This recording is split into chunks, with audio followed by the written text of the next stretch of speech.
All right, let's jump right in. Today we're looking at something really fascinating, an ancient prophecy that feels like it was written for our world right now. It's all based on the book Kalki Rising in the Quantum Age. And what we're going to do is unpack this incredible vision that takes a story thousands of years old and completely reimagines it for today. So, what if the hero of an ancient story isn't some person coming to save us, but actually an awakening inside all of us? Let's get into it. You know, the book starts with this line, and it just hits you. It really sets the tone for everything. This isn't some prediction about a far-off, distant future. The whole idea here is that this massive shift, it's happening right now, as we speak, and it's asking for our attention. So to really get a handle on this prophecy of a great awakening, the book says we first have to understand what it is we're supposedly waking up from. And the ancient Hindu scriptures, well, they had a name for it, an age of confusion and deep spiritual challenges. And that name is the Kali Yuga. Think of it like the final season in a huge cosmic cycle. It's called the Age of Darkness, not because the sun goes out, but because our connection to truth, to wisdom, gets really fuzzy. It's an era defined by conflict and a kind of collective amnesia about who we really are. Now this is where it gets wild. The book points to how the ancient texts describe the peak of this Kali Yuga, and it lists these specific signs. Just listen to these and see if anything rings a bell. Morality starts to fall apart, wealth becomes way more important than wisdom, leaders get chosen for being clever and cunning, not for being good, and there's this massive obsession with just accumulating stuff. It's an ancient diagnosis that, you have to admit, sounds eerily familiar. Okay, but here's where the book completely flips the script. It says that the hero who is supposed to end this age of darkness, the figure known as Kalki, is not at all what we've been led to believe. And this right here is the game changer. See, the traditional story talks about this single external savior, right? A guy named Kalki who's going to ride in on a white horse and fix everything. But the book proposes a totally different vision. It suggests Kalki isn't a person, it's a potential. It's a warrior consciousness, an archetype of truth and courage that can awaken in me, in you, in all of us together. So, what does it even feel like to have this inner warrior wake up? Well, the book lays out some pretty clear signs. It all starts with clarity, suddenly being able to see through all the noise, the illusions. And that clarity gives you the courage to act on what you know is true, even when it's hard. But, and this is key, this isn't a warrior of anger. It's a warrior of compassion, driven by a deep desire to serve something bigger than yourself.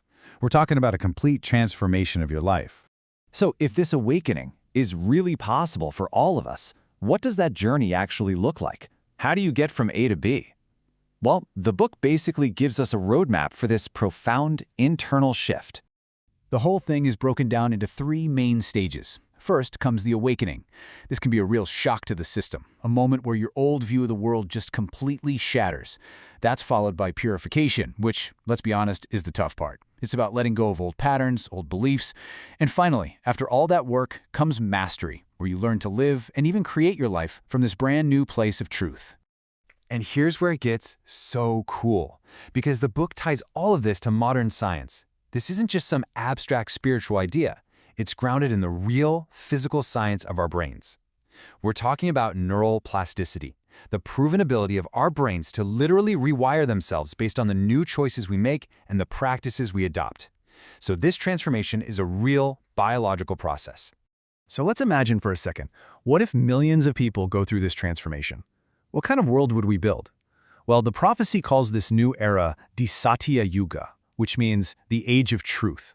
And the book paints a really inspiring picture of what that could actually look like. For starters, think about education. It would completely transform from a system designed to create compliant workers into one that's all about nurturing the unique genius inside every single child. It would be about fostering their true potential, not just conformity. And what about healing? Our whole approach to medicine would shift. Instead of just fighting diseases and managing symptoms, the focus would be on creating genuine wholeness, bringing together the best of modern science with timeless wisdom to heal the whole person, mind, body, and spirit. And finally, governance. It would be totally reimagined. You'd move away from systems that hoard power in the hands of a few and toward new models that distribute it.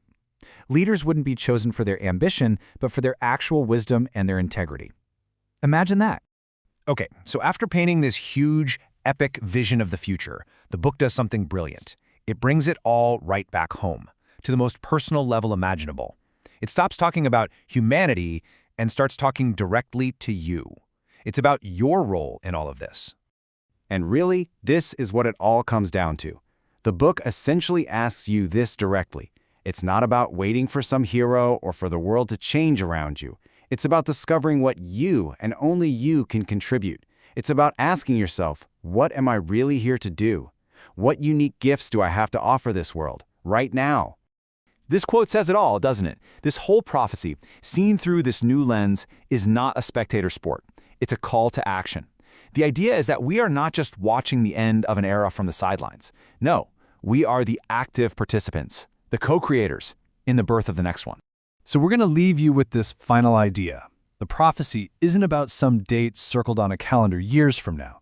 A Kalki moment is any moment that you choose to wake up to who you are, to stand for what's true, and to play your part in building a better world. And that moment, as the book says, is always, always now.